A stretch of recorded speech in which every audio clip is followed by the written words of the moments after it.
iPlus TV 10,000 supporters campaign. کیا آپ کو لگتا ہے کہ iPlus TV بہت ضروری کام کر رہا ہے؟ اگر آپ کو بھی لگتا ہے کہ یہ سب کام ضروری ہے تو آپ کو ضرور ساتھ دینا چاہیے.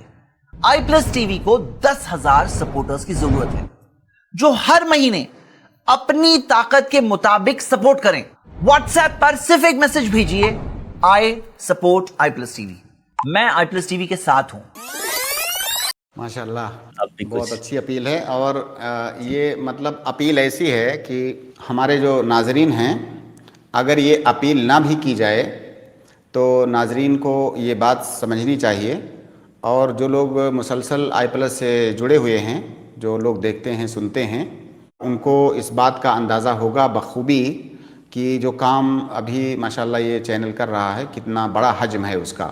دعوت کا جو پلیٹ فارم سجایا ہے iPlus نے، الحمدللہ بہت سارے لوگوں کو فائدہ ہو رہا ہے. اور خاص طور سے چونکہ میں ایک اسپیکر کی حیثیت سے اس میں ہوں تو لوگوں کے جو فیڈ بیک آتے ہیں اس سے اندازہ ہوتا ہے کہ گراؤنڈ لیول پر لوگوں کو اس سے بہت زیادہ فائدہ ہو رہا ہے. اور دیکھیے ابھی جیسے کہ زید بھائی بتا رہے تھے کہ ابھی سوشل میڈیا کا زمانہ ہے. پہلے زمانے میں کیا تھا، دعوت کا کام کرنا اس معنی کر کے تھوڑا سا مشکل تھا کہ ہم کو گراؤنڈ پر ایک ایک آدمی کے پاس پہنچنا یہ آسان کام نہیں تھا. ابھی کم وقت میں تھوڑے خرچے میں انتہائی آسانی کے ساتھ بغیر کسی مشقت میں پڑے ہوئے جو ہے ایک چینل کے تھرو پوری دنیا میں آپ حق کی آواز پہنچا سکتے ہیں. تو یہ بہت بڑا پلیٹ فارم ہے، اور یہ میں سمجھتا ہوں کہ اس کو اللہ تعالیٰ کی نعمت سمجھنا چاہیے. اور ہر آدمی کو جس کو اس کا علم ہے، جو دیکھتا ہے سنتا ہے، اس کو چاہیے کہ جس طرح سے بھی اسے ہو سکے اس خیر کے کام میں اس کو سپورٹ کرنا چاہیے. اور سپورٹ کو میں دونوں معنی میں لیتا ہوں، معنوی سپورٹ بھی اور مادی سپورٹ بھی. معنوی سپورٹ جیسے مان لیجئے اگر کوئی آدمی کسی کی استطاعت نہیں ہے کہ وہ 1 روپیہ 2 روپیہ سے وہ مدد کر سکتا ہے، وہ آدمی معنوی سپورٹ کر سکتا ہے. وہ آدمی اس کے ویڈیوز نشر کر سکتا ہے، لوگوں کو اس سے جوڑ سکتا ہے، یہ بھی سپورٹ ہے. اللہ کے نبی صلی اللہ علیہ وسلم کی حدیث ہے کہ الدال علی الخیر کفاعلہ، مطلب کتنی یہ عظیم بات ہے کہ اگر کسی بھلائی کے کام کی طرف آپ نے کسی کو بلایا، آپ نے وہ بھلائی کا کام خود نہیں کیا، کسی کو بلایا اور آپ کے بلانے کے سبب سے اس آدمی نے وہ بھلائی والا کام کیا، اب جتنی نیکی اس کو ملے گی، وہ بھلائی کا کام کرنے والے کو جتنی نیکی ملے گی آپ کو اتنی ہی نیکی آپ کو ملے گی. اب سوچئے کسی کو آپ نے اس سے جوڑ دیا، اس چینل سے اس کی رہنمائی کر دی، اور سالوں سال تک اگر وہ دیکھتا رہا اور دیکھ کر کے عمل کرتا رہا، کتنی نیکیاں آپ کے نامہ اعمال میں لکھی جائیں گی آپ کو اندازہ بھی نہیں. تو اس طرح سے آپ معنوی طور سے اس کو سپورٹ کر سکتے ہیں. مادی طور سے بھی اس زمانے میں سپورٹ کرنا زیادہ مشکل کام نہیں ہے. کوئی یعنی بڑا مبلغ دینا ہو سکتا ہے، سب کے لیے پاسبل نہ ہو، حالانکہ بہت سارے لوگوں کے لیے ممکن بھی ہوتا ہے. ہم موجودہ زمانے میں ایسی چیزوں پر جن کی کوئی بہت زیادہ حاجت یا ضرورت نہیں ہوتی ہم خرچ کر دیتے ہیں، مطلب کمالیات میں. یہ دعوت کا کام ہے. اگر کوئی چاہے یہ ٹارگٹ بنا لے کہ میں چھوٹا سا ایک اماؤنٹ خرچ کروں گا، اگر آپ خرچ کرتے ہیں تو یہ آپ کے لیے صدقہ جاریہ ہے. اور مطلب یہاں پہ یہ بتانے کی بہت زیادہ ضرورت یا گنجائش نہیں ہے کہ صدقے کی کتنی زیادہ اہمیت ہے. قرآن اور احادیث کے نصوص بھرے پڑے ہیں. اللہ کے نبی صلی اللہ علیہ وسلم کی ایک مشہور حدیث ہے جس میں آپ نے کہا کہ یقول ابن آدم مالی مالی. آپ اس کو سنیے اور تھوڑا سا اس پر غور کیجئے. مطلب اس وقت جو مادیت کا دور ہے نا پوری دنیا میں، تھوڑا سا اس پہ غور کیجئے.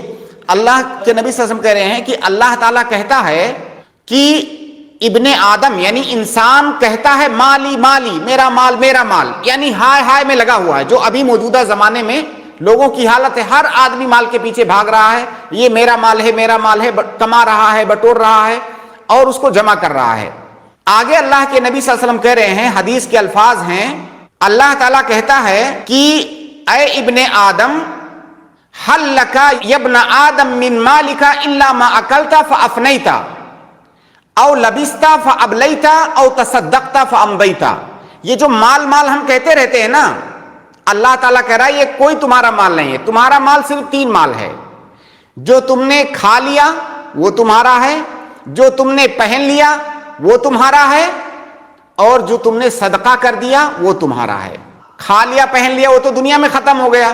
جو تم نے صدقہ کر دیا 1 روپیہ، اگر ہم نے 1 روپیہ صدقہ کر دیا گویا کہ ہمارے رجسٹر میں وہ 1 روپیہ لکھا ہوا ہے، اور اس دن جب ہمیں ضرورت ہوگی اس دن ہمارے رجسٹر میں وہ 1 روپیہ لکھا ہوا ملے گا۔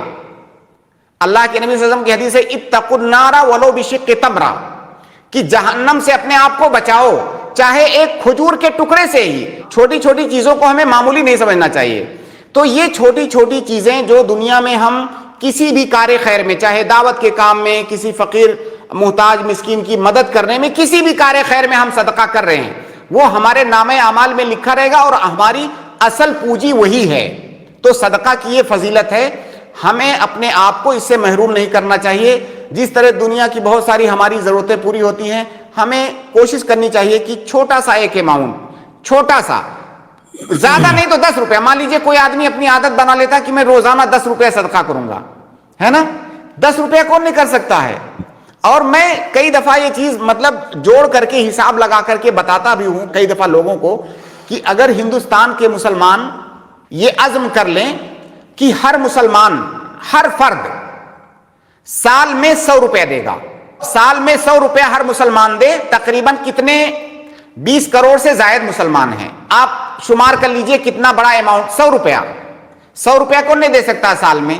صرف 100 روپیہ۔ اب اگر مان لیجئے چینل ہے، ابھی زید بھائی دیکھ رہا ہوں ماشاءاللہ اپیل کر رہے ہیں بیچارے محنت کر کر کے، اگر جو ہے لوگ یہ تہیہ کر لیں کہ ہم جو ہے 100 روپیہ دیں گے، 100 روپیہ کون نہیں دے سکتا اس زمانے میں؟ تو ایک آدمی کے لیے تو 100 روپیہ بہت معمولی رقم ہے، لیکن اگر بڑی تعداد میں لوگوں نے 100 روپیہ دے دیا تو اس طرح سے ان کو بار بار اپیل کرنے کی ضرورت نہیں پڑے گی۔ بہرحال آپ کار خیر میں بڑھ چڑھ کے حصہ لیں، زیادہ نہیں، آپ کی جتنی حیثیت ہے 10 روپیہ 20 روپیہ 50 روپیہ، یہ آپ اس کو معمولی مت سمجھیے، اللہ تعالیٰ کے نزدیک یہ بہت بڑی چیز ہے، اور یہ اپنے نامہ اعمال میں آپ کو ملے گا۔ حقیقت میں ہم اندازہ نہیں لگا سکتے کہ اس کی کتنی زیادہ، دنیا میں تو ہمیں یہ بہت معمولی لگتا ہے، لیکن اس دن جب آدمی ایک ایک نیکی کو ترس رہا ہوگا، ہو سکتا ہے ہماری کوئی نیکی ہماری نجات کا ذریعہ بن جائے۔ اس لیے ہمیں ہر طرح کے کار خیر میں، خاص طور سے دعوت اللہ کا کام ہے، اس زمانے میں سب سے زیادہ ضرورت اسی کی ہے، تو ہمیں جتنا بھی ہو سکے اپنی استطاعت کے مطابق حصہ لینا چاہیے۔ جی جزاکم اللہ خیر شیخ، بہت شکریہ، بارک اللہ فیکم۔